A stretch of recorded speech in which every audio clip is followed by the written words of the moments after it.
ಆತ್ಮೀಯ ವೀಕ್ಷಕರೆಲ್ಲರಿಗೂ 2026ನೇ ಇಸವಿ ಯುಗಾದಿ ಹಬ್ಬದ ಹಾರ್ದಿಕ ಶುಭಾಶಯಗಳು. 60 ಸಂವತ್ಸರಗಳ ಪೈಕಿ ಈ ವರ್ಷ 40ನೇ ಸಂವತ್ಸರ, ಅಂದರೆ ಪರಾಭವ ಸಂವತ್ಸರ. ಇವತ್ತು ಚೈತ್ರ ಮಾಸದ ಶುಕ್ಲ ಪಕ್ಷ ಪಾಡ್ಯಮಿ, ಮಾರ್ಚ್ 19 ಗುರುವಾರ. ಇವತ್ತಿನ ದಿನ ನಾವು ಯುಗಾದಿ ಹಬ್ಬವನ್ನು ಆಚರಣೆ ಮಾಡ್ತಾಯಿದ್ದೀವಿ. ದಕ್ಷಿಣ ಭಾರತದ ಪ್ರಮುಖವಾದ ಹಬ್ಬಗಳಲ್ಲಿ ಯುಗಾದಿ ಸಹ ಒಂದು. ಅದರಲ್ಲಿ ಕರ್ನಾಟಕ ಮತ್ತು ಆಂಧ್ರ ಪ್ರದೇಶ, ತೆಲಂಗಾಣ ರಾಜ್ಯಗಳಲ್ಲಿ ಹೆಚ್ಚು ಸಂಭ್ರಮದಿಂದ ಈ ಹಬ್ಬವನ್ನು ಆಚರಣೆ ಮಾಡಲಾಗುತ್ತೆ. ಯುಗಾದಿ ಅನ್ನುವಂತಹ ಪದ ಎರಡು ಬೇರೆ ಬೇರೆ ಸಂಸ್ಕೃತದ ಪದಗಳಿಂದ ಬಂದಿರುವಂಥದ್ದಾಗಿದೆ. ಯುಗ ಅಂದರೆ ಕಾಲ ಅಥವಾ ನಿರ್ದಿಷ್ಟ ಕಾಲದ ಅವಧಿ. ಆದಿ ಅಂದರೆ ಆರಂಭ, ಮೊದಲು. ಈ ಎರಡೂ ಪದಗಳನ್ನು ಸೇರಿಸಿದಾಗ ಯುಗಾದಿ ಅಂತ ಹೇಳ್ತೀವಿ. ಅಂದರೆ ಅದರ ಅರ್ಥ ಹೊಸ ಕಾಲದ ಆರಂಭ, ಹೊಸ ಯುಗದ ಆರಂಭ ಅಂತ ಅರ್ಥ. ಈ ಯುಗಾದಿ ಹಬ್ಬಕ್ಕೆ ಬಹಳಷ್ಟು ಹಿನ್ನೆಲೆ ಇದೆ. ನಾವೆಲ್ಲ ನಮ್ಮ ಮಹತ್ತರವಾದ ಹಿನ್ನೆಲೆ ಹೊಂದಿರತಕ್ಕಂಥ ಈ ಯುಗಾದಿಯನ್ನು ಆಚರಣೆ ಮಾಡೋದನ್ನು ಬಿಟ್ಟು ಜನವರಿ 1 ಹೊಸ ವರ್ಷ ಅಂತ ನಾವು ಆಚರಣೆ ಮಾಡ್ತೀವಿ. ಯುಗಾದಿಯ ಹಿನ್ನೆಲೆ ಏನು? ಯಾಕೆ ಈ ಯುಗಾದಿಯನ್ನು ನಾವು ಹೊಸ ವರ್ಷ ಅಂತ ಆಚರಣೆ ಮಾಡಬೇಕು? ಅದರಲ್ಲೂ ಹಿಂದೂ ಸಂಸ್ಕೃತಿಯನ್ನು ಪರಿಪಾಲನೆ ಮಾಡ್ತಕ್ಕಂಥ ಎಲ್ಲರೂ ಸಹ ಯುಗಾದಿಯ ಹಿನ್ನೆಲೆಯನ್ನು ಖಂಡಿತ ತಿಳ್ಕೋಬೇಕು. ಹಾಗಾಗಿ ಈ ವಿಡಿಯೋ ನೋಡಿ ಪಾಶ್ಚಾತ್ಯ ಸಂಸ್ಕೃತಿಯಿಂದ ಹೊರಬಂದರೆ ಈ ವಿಡಿಯೋ ಮಾಡಿದ್ದು ಸಾರ್ಥಕ ಅನಿಸುತ್ತೆ. ದಯವಿಟ್ಟು ಏನೂ ಸ್ಕಿಪ್ ಮಾಡದೆ ಸಂಪೂರ್ಣವಾಗಿ ನೋಡಿ. ವೀಕ್ಷಕರೇ, ನಾನು ಈಗಾಗಲೇ ಹೇಳಿದೆ ಯುಗಾದಿ ಹಬ್ಬಕ್ಕೆ ಬಹಳಷ್ಟು ಹಿನ್ನೆಲೆ ಇದೆ ಅಂತ. ಈಗ ಒಂದೊಂದಾಗಿ ನೋಡ್ತಾ ಹೋಗೋಣ. ಮೊದಲನೇದಾಗಿ ಪೌರಾಣಿಕ ಹಿನ್ನೆಲೆ ಪ್ರಕಾರ ಬ್ರಹ್ಮದೇವರು ಸೃಷ್ಟಿ ಕಾರ್ಯವನ್ನು ಪ್ರಾರಂಭ ಮಾಡಿದಂಥ ದಿನ ಇದು. ಆರಂಭದಲ್ಲಿ ಜಗತ್ತು ಸಂಪೂರ್ಣ ಶೂನ್ಯವಾಗಿತ್ತು. ಎಲ್ಲಿ ನೋಡಿದರೂ ಕತ್ತಲೆ ಆವರಿಸಿತ್ತು. ಸೂರ್ಯ ಚಂದ್ರ ಯಾರೂ ಇರಲಿಲ್ಲ. ಆ ಸಂದರ್ಭದಲ್ಲಿ ವಿಷ್ಣು ದೇವರ ನಾಭಿಯಿಂದ, ಅಂದರೆ ಹೊಕ್ಕಳಿನಿಂದ ಒಂದು ಕಮಲ ಉದ್ಭವ ಆಯಿತು.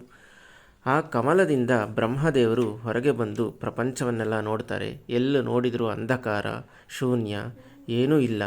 ಹಾಗಾಗಿ ಆ ದಿನದಿಂದ ಅವರು ಸೃಷ್ಟಿ ಕಾರ್ಯವನ್ನು ಪ್ರಾರಂಭ ಮಾಡ್ತಾರೆ. ಹಿಂದೂ ಪಂಚಾಂಗದ ಪ್ರಕಾರ ಚೈತ್ರ ಮಾಸದ ಶುಕ್ಲ ಪಕ್ಷದ ಮೊದಲನೇ ದಿನ ಈ ಸೃಷ್ಟಿ ಕಾರ್ಯ ಆರಂಭ ಆಯಿತು. ಈ ದಿನವೇ ಯುಗಾದಿ. ಯುಗಾದಿಯ ಈ ಪವಿತ್ರವಾದ ದಿನದಂದೇ ಬ್ರಹ್ಮದೇವರು ಕಾಲಚಕ್ರವನ್ನು ಆರಂಭ ಮಾಡ್ತಾರೆ. ಅಂದರೆ ನಾವು ಈಗೆಲ್ಲ ಆಚರಣೆ ಮಾಡ್ತಾ ಇರ್ತಕ್ಕಂಥ ಕ್ಷಣ, ದಿನ, ತಿಂಗಳು, ವರ್ಷ, ಯುಗ, ಈ ಪದ್ಧತಿ ಆರಂಭ ಆಗಿದ್ದೇ ಯುಗಾದಿಯ ಈ ದಿನದಿಂದ. ಬ್ರಹ್ಮದೇವರು ಈ ದಿನ ದಿಕ್ಕುಗಳನ್ನು ಸೃಷ್ಟಿ ಮಾಡ್ತಾರೆ. ಜೀವಿಗಳನ್ನು, ಪ್ರಾಣಿ ಪಕ್ಷಿ ಸಂಕುಲವನ್ನು, ಕ್ರಿಮಿ ಕೀಟಗಳನ್ನು, ನದಿ ಸರೋವರ ಸಮುದ್ರಗಳನ್ನು, ಬೆಟ್ಟ ಪರ್ವತಗಳನ್ನು, ಮಳೆ ಮಿಂಚು ಸಿಡಿಲುಗಳನ್ನು ಮತ್ತು ಎಲ್ಲಕ್ಕೂ ಆಧಾರವಾಗಿರ್ತಕ್ಕಂಥ ಪಂಚಭೂತಗಳಾದ ಗಾಳಿ, ನೀರು, ಭೂಮಿ, ಅಗ್ನಿ, ಆಕಾಶಗಳನ್ನು, ಸೂರ್ಯ, ಚಂದ್ರ, ಗ್ರಹಗಳು, ನಕ್ಷತ್ರಗಳನ್ನು ಸೃಷ್ಟಿ ಮಾಡ್ತಾರೆ. ಜೊತೆಗೆ ಋಷಿಗಳು, ದೇವತೆಗಳು, ಗಂಧರ್ವರು ಎಲ್ಲರನ್ನ ಸೃಷ್ಟಿ ಮಾಡ್ತಾರೆ ಬ್ರಹ್ಮದೇವರು ಈ ಯುಗಾದಿ ಹಬ್ಬದ ಪವಿತ್ರವಾದ ದಿನದಂದು. ಯುಗಾದಿ ಹಬ್ಬದ ಈ ದಿನದಂದು ಬ್ರಹ್ಮದೇವರು ಯುಗಗಳನ್ನು ಸೃಷ್ಟಿ ಮಾಡ್ತಾರೆ. ಎಷ್ಟು ವರ್ಷಗಳಿಗೆ ಒಮ್ಮೆ ಯುಗ ಬದಲಾವಣೆ ಆಗಬೇಕು ಅನ್ನೋದನ್ನು ಬ್ರಹ್ಮದೇವರು ನಿರ್ಧಾರ ಮಾಡ್ತಾರೆ. ಅವರ ಪ್ರಕಾರ 4 ಯುಗಗಳು ಸೃಷ್ಟಿಯಾಗುತ್ತೆ. ಒಂದು ಕೃತಯುಗ ಅಥವಾ ಸತ್ಯಯುಗ. ಇದರ ಆಯುಷ್ಯು 17,28,000 ವರ್ಷಗಳು. ಎರಡನೆಯದಾಗಿ ತ್ರೇತಾಯುಗ. ಅದರ ಆಯಸ್ಸು 12,96,000 ವರ್ಷಗಳು. ಇನ್ನು ದ್ವಾಪರ ಯುಗ 8,64,000 ವರ್ಷಗಳು. ಕೊನೆಯದಾಗಿ ನಾವಿರ್ತಕ್ಕಂಥ ಯುಗ ಕಲಿಯುಗ 4,32,000 ವರ್ಷಗಳು. ಈ 4 ಯುಗಗಳ ಒಟ್ಟು ಅವಧಿ 43,20,000 ವರ್ಷಗಳು. ಇದನ್ನು ನಾವು ಮಹಾಯುಗ ಅಂತ ಕರಿತೀವಿ. ಇಂತಹ 1000 ಮಹಾಯುಗಗಳ ಅವಧಿ ಬ್ರಹ್ಮದೇವರ ಒಂದು ದಿನ ಆಗಿರುತ್ತೆ. ಯುಗಾದಿ ಹಬ್ಬದ ಈ ಪವಿತ್ರವಾದ ದಿನ ಪುರೋಹಿತರು ಅಥವಾ ಮನೆಯ ಹಿರಿಯರು ಪಂಚಾಂಗ ಶ್ರವಣವನ್ನು ಮಾಡ್ತಾರೆ. ಇದು ಯುಗಾದಿ ಹಬ್ಬದ ದಿನದ ಅತ್ಯಂತ ಪ್ರಮುಖವಾದ ಆಚರಣೆಯ ಘಟ್ಟ. ಹೆಸರೇ ಹೇಳ್ತಾ ಇರೋ ಹಾಗೆ ಪಂಚಾಂಗ ಅಂದರೆ ಪಂಚ ಪ್ಲಸ್ ಅಂಗ ಅಂದರೆ 5 ಅಂಗಗಳನ್ನು ಹೊಂದಿರತಕ್ಕಂಥದ್ದು ಅಂತ ಅರ್ಥ. ಆ 5 ಅಂಗಗಳನ್ನು ಸೇರಿ ಪಂಚಾಂಗ ಅಂತ ನಾವು ಕರಿತೀವಿ. ಅವು ಯಾವ್ಯಾವು ಅಂದರೆ ತಿಥಿ, ವಾರ, ನಕ್ಷತ್ರ, ಯೋಗ, ಕರಣ. ಈಗ ಈ 5 ಅಂಗಗಳನ್ನು ಪ್ರತಿಯೊಂದನ್ನು ಬಿಡಿಬಿಡಿಯಾಗಿ ತಿಳ್ಕೊಳ್ತಾ ಹೋಗೋಣ. ಪಂಚಾಂಗದ 5 ಅಂಗಗಳಲ್ಲಿ ಮೊದಲನೆಯದಾಗಿ ತಿಥಿ. ತಿಥಿ ಅಂದರೆ ಏನು? ತಿಥಿ ಅಂದರೆ ಚಂದ್ರ ಸೂರ್ಯನಿಂದ ಎಷ್ಟು ಅಂತರದಲ್ಲಿ ಇದ್ದಾನೆ ಅನ್ನೋದನ್ನು ಆಧಾರದ ಮೇಲೆ ಕಾಲವನ್ನು ನಿರ್ಧಾರ ಮಾಡುವಂತಹ ಒಂದು ಮಾನದಂಡ. ಒಂದು ತಿಂಗಳಲ್ಲಿ 30 ತಿಥಿಗಳು ಇರುತ್ತೆ.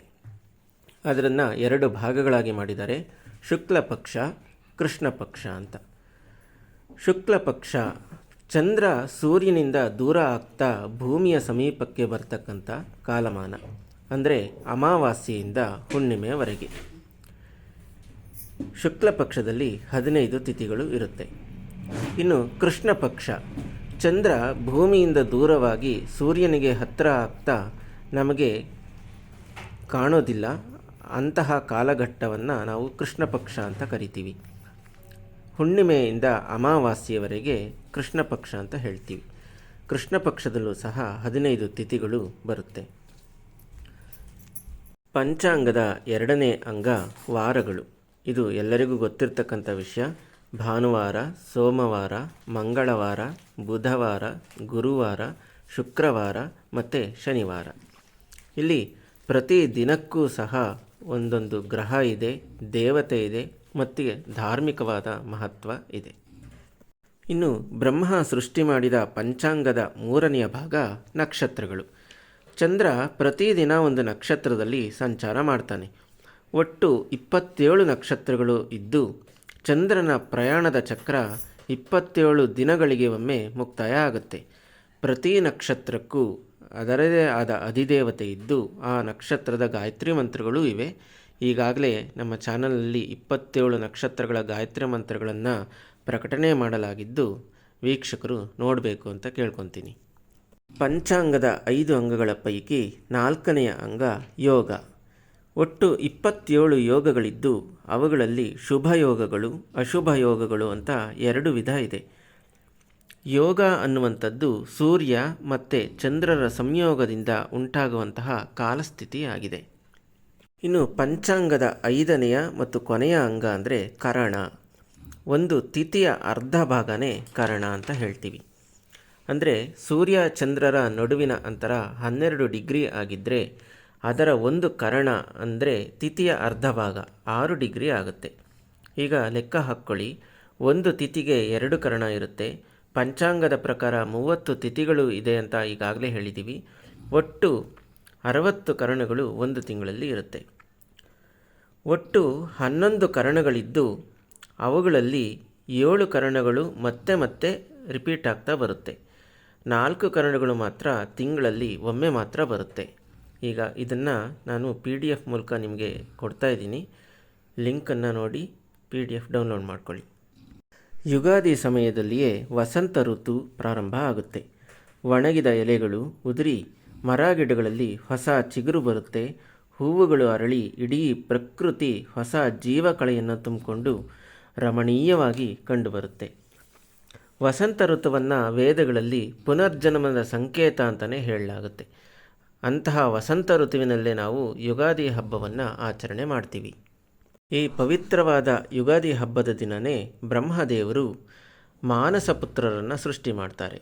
ಈ ಮಾನಸಪುತ್ರರು ಅಂತಂದರೆ ಬ್ರಹ್ಮದೇವರಿಗೆ ಅತ್ಯಂತ ಪ್ರಿಯವಾದ ಮಹರ್ಷಿಗಳು, ಋಷಿಗಳು. ಇವರನ್ನು ನಾವು ಸಪ್ತ ಋಷಿಗಳು ಅಂತ ಸಹ ಕರೆಯುತ್ತೀವಿ. ಅವರಂದರೆ ಮರೀಚಿ, ಅತ್ರಿ, ಅಂಗೀರಸ, ಪುಲಸ್ತ್ಯ, ಪುಲಹ, ಕ್ರತು ಮತ್ತು ವಸಿಷ್ಠ ಮಹರ್ಷಿಗಳು. ಯುಗಾದಿ ಹಬ್ಬದ ಈ ದಿನದಂದು ಬ್ರಹ್ಮದೇವರು 14 ಲೋಕಗಳನ್ನು ಸೃಷ್ಟಿ ಮಾಡ್ತಾರೆ. 14 ಲೋಕಗಳಲ್ಲಿ 7 ಮೇಲಿನ ಲೋಕಗಳು ಮತ್ತು 7 ಕೆಳಗಿನ ಲೋಕಗಳು. ಮೇಲಿನ ಲೋಕಗಳು ಅಂತಂದರೆ ಭೂಲೋಕ, ಭುವರ್ಲೋಕ, ಸ್ವರ್ಲೋಕ, ಮಹರ್ಲೋಕ, ಜನಲೋಕ, ತಪೋಲೋಕ ಹಾಗೂ ಸತ್ಯಲೋಕ. ಇನ್ನು ಕೆಳಗಿನ 7 ಲೋಕಗಳು ಯಾವ್ಯಾವು ಅಂದರೆ ಅತಲ, ವಿತಲ, ಸುತಲ, ತಲಾತಲ, ಮಹಾತಲ, ರಸಾತಲ ಹಾಗೂ ಪಾತಾಳ. ಯುಗಾದಿ ಹಬ್ಬದ ಈ ಪವಿತ್ರವಾದ ದಿನದಂದು ಬ್ರಹ್ಮದೇವರು ನಮ್ಮ ಜೀವನಾಧಾರವಾದ ತತ್ವಗಳನ್ನು ಪ್ರತಿನಿಧಿಸ್ತಕ್ಕಂಥ ಪಂಚಭೂತಗಳನ್ನು ಸೃಷ್ಟಿ ಮಾಡ್ತಾರೆ. ಬ್ರಹ್ಮನಿಂದ ಸೃಷ್ಟಿಯಾಗಿರ್ತಕ್ಕಂಥ ಪ್ರತಿಯೊಂದರ ಅಳಿವು ಉಳಿವು ಸಹ ಈ ಪಂಚಭೂತಗಳೇ ನಿರ್ಧಾರ ಮಾಡುತ್ತವೆ. ಸ್ಥಿರತೆಯನ್ನು ಸೂಚಿಸ್ತಕ್ಕಂಥ ಭೂಮಿಯನ್ನು, ಜೀವವನ್ನು ಸೂಚಿಸ್ತಕ್ಕಂಥ ಜಲವನ್ನು, ಶಕ್ತಿಯನ್ನು ಸೂಚಿಸುವಂತಹ ಅಗ್ನಿಯನ್ನು, ಚಲನೆಯನ್ನು ಸೂಚಿಸುವಂತಹ ಗಾಳಿಯನ್ನು ಮತ್ತು ವ್ಯಾಪ್ತಿಯನ್ನು, ವಿಸ್ತಾರವನ್ನು ಸೂಚಿಸ್ತಕ್ಕಂಥ ಆಕಾಶವನ್ನು ಬ್ರಹ್ಮದೇವರು ಸೃಷ್ಟಿ ಮಾಡ್ತಾರೆ. ಯುಗಾದಿ ಹಬ್ಬ ಅಂತಂದರೆ ಈಗಾಗಲೇ ನಾವು ತಿಳ್ಕೊಂಡ ಪ್ರಕಾರ ಬ್ರಹ್ಮದೇವರು ಸೃಷ್ಟಿ ಕಾರ್ಯವನ್ನು ಪ್ರಾರಂಭ ಮಾಡಿದಂತಹ ದಿನ. ಅದಲ್ಲದೆ ಪೌರಾಣಿಕವಾಗಿ ಈ ಯುಗಾದಿ ಹಬ್ಬದ ಸಂದರ್ಭ ಅತ್ಯಂತ ಮುಖ್ಯವಾದಂಥ ಮತ್ತೊಂದು ವಿಚಾರ ಇದೆ. ಅದೇನೆಂದರೆ ಯುಗಾದಿ ಮತ್ತು ರಾಮನವಮಿ ಮಧ್ಯೆ ಇರತಕ್ಕಂಥ ಸಂಬಂಧ. ಯುಗಾದಿ ಮತ್ತು ರಾಮನವಮಿ ಎರಡೂ ಹಬ್ಬಗಳು ಸಹ ಚೈತ್ರ ಮಾಸದಲ್ಲೇ ಬರ್ತಕ್ಕಂಥ ಹಬ್ಬಗಳಾಗಿವೆ. ಯುಗಾದಿ ಆದ 9ನೇ ದಿನಕ್ಕೆ ಸರಿಯಾಗಿ ರಾಮನವಮಿ ಬರುತ್ತೆ. ಎರಡೂ ಹಬ್ಬಗಳ ನಡುವಿನ ಅಂತರ 9 ದಿನಗಳು. ಈ 9 ದಿನಗಳನ್ನು ನಾವು ಪವಿತ್ರ ನವರಾತ್ರಿ ಅಂತ ಹೇಳ್ತೀವಿ. ಇದನ್ನು ವಸಂತ ನವರಾತ್ರಿ ಅಂತ ಸಹ ಕರೆಯಲಾಗುತ್ತೆ. ಇನ್ನು ಶ್ರೀರಾಮನವಮಿ ಅಂದರೆ ಏನು ಅಂತ ಎಲ್ಲರಿಗೂ ಗೊತ್ತಿರುವಂಥದ್ದೇ. ಶ್ರೀರಾಮನವಮಿ ಶ್ರೀರಾಮದೇವರ ಜನ್ಮದಿನ ಆಗಿದ್ದು ಭೂಮಿ ಮೇಲೆ ಮಾನವತೆ, ಧರ್ಮ, ಶೌರ್ಯ, ಕರುಣೆಯ ಉಗಮದ ದಿನ ಅಂತಲೇ ಹೇಳಲಾಗುತ್ತೆ. ಇಂತಹ ಪವಿತ್ರ ದಿನ ಬರುವ ಸಂದರ್ಭದಲ್ಲೇ ಯುಗಾದಿ ಹಬ್ಬ ಇದ್ದು ಎಷ್ಟು ಮಹತ್ತರವಾದ ಹಿನ್ನೆಲೆ ಇದು ಅನ್ನೋದನ್ನು ನಾವು ಅರ್ಥ ಮಾಡ್ಕೋಬೇಕು. ಇನ್ನು ಯುಗಾದಿ ಹಬ್ಬಕ್ಕೂ ಲಲಿತಾ ಸಹಸ್ರನಾಮಕ್ಕೂ ಇರ್ತಕ್ಕಂಥ ಸಂಬಂಧ ಏನು ಅನ್ನುವಂಥದ್ದನ್ನು ನೋಡೋಣ. ಯುಗಾದಿ ಮತ್ತು ರಾಮನವಮಿ ನಡುವಿನ 9 ದಿನಗಳು ವಸಂತ ನವರಾತ್ರಿ ಅಂತ ಕರಿತೀವಿ, ಪವಿತ್ರ ನವರಾತ್ರಿ ಅಂತ ಕರಿತೀವಿ ಅಂತ ನಾವು ಈಗಾಗಲೇ ನೋಡಿದ್ವಿ. ಲಲಿತಾ ಮಾತೆಯೇ ಎಲ್ಲ ದೇವತೆಯರ ತ್ರಿಮೂರ್ತಿಗಳ ಮೂಲ ಆಗಿದ್ದು ಈ ಅವಧಿಯಲ್ಲಿ ಲಲಿತಾ ಸಹಸ್ರನಾಮ ಪಾರಾಯಣ ಆರಂಭಿಸಲು ಸೂಕ್ತವಾದ ಸಮಯ ಅಂತ ಹೇಳಲಾಗುತ್ತೆ.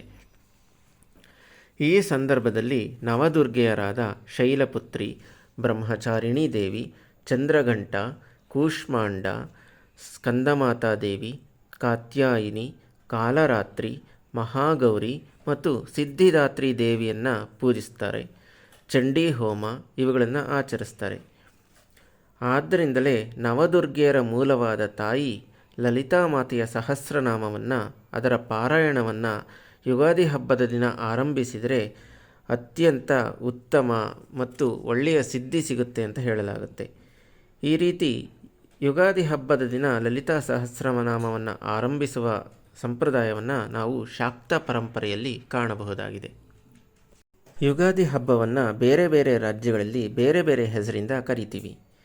ಕರ್ನಾಟಕದಲ್ಲಿ, ಆಂಧ್ರ, ತೆಲಂಗಾಣ ರಾಜ್ಯಗಳಲ್ಲಿ ಯುಗಾದಿ ಅಂತ ಕರೆದರೆ, ಮಹಾರಾಷ್ಟ್ರ ರಾಜ್ಯದಲ್ಲಿ ಇದನ್ನು ಗುಡಿ ಪಾಡ್ವಾ ಅಂತ ಕರೀತಾರೆ. ಇನ್ನು ಕಾಶ್ಮೀರದಲ್ಲಿ ನವ್ರೇಹ್ ಅಂತ ಕರೆಯಲಾಗುತ್ತೆ. ಮಣಿಪುರ ರಾಜ್ಯದಲ್ಲಿ ಸಾಜಿಬು ನೊಂಗ್ಮಾ ಪಾನ್ಬಾ ಅನ್ನುವಂತಹ ಹೆಸರಿನಿಂದ ಯುಗಾದಿ ಹಬ್ಬವನ್ನು ಆಚರಣೆ ಮಾಡಲಾಗುತ್ತೆ. ಯುಗಾದಿ ಹಬ್ಬದ ದಿನ ನಾವು ಆಚರಿಸ್ತಕ್ಕಂಥ ಪ್ರಮುಖ ಆಚರಣೆಗಳಲ್ಲಿ ಒಂದು ಅಂದರೆ ಯುಗಾದಿ ಹಬ್ಬದ ದಿನ ಬೇವು ಬೆಲ್ಲವನ್ನು ಸವಿಯೋದು. ಇದರ ಅಂತರಾರ್ಥ ಏನಂದರೆ, ಬೇವು ನಮ್ಮ ಜೀವನದಲ್ಲಿ ಬರ್ತಕ್ಕಂಥ ದುಃಖ, ಕಷ್ಟಗಳು, ಸೋಲು, ಅಶಾಂತಿಯನ್ನು ಸೂಚಿಸಿದರೆ, ಬೆಲ್ಲ ಸುಖ, ಸಂತೋಷ, ಗೆಲುವು, ಸಿಹಿ ಕ್ಷಣಗಳನ್ನು ಸೂಚಿಸುತ್ತೆ.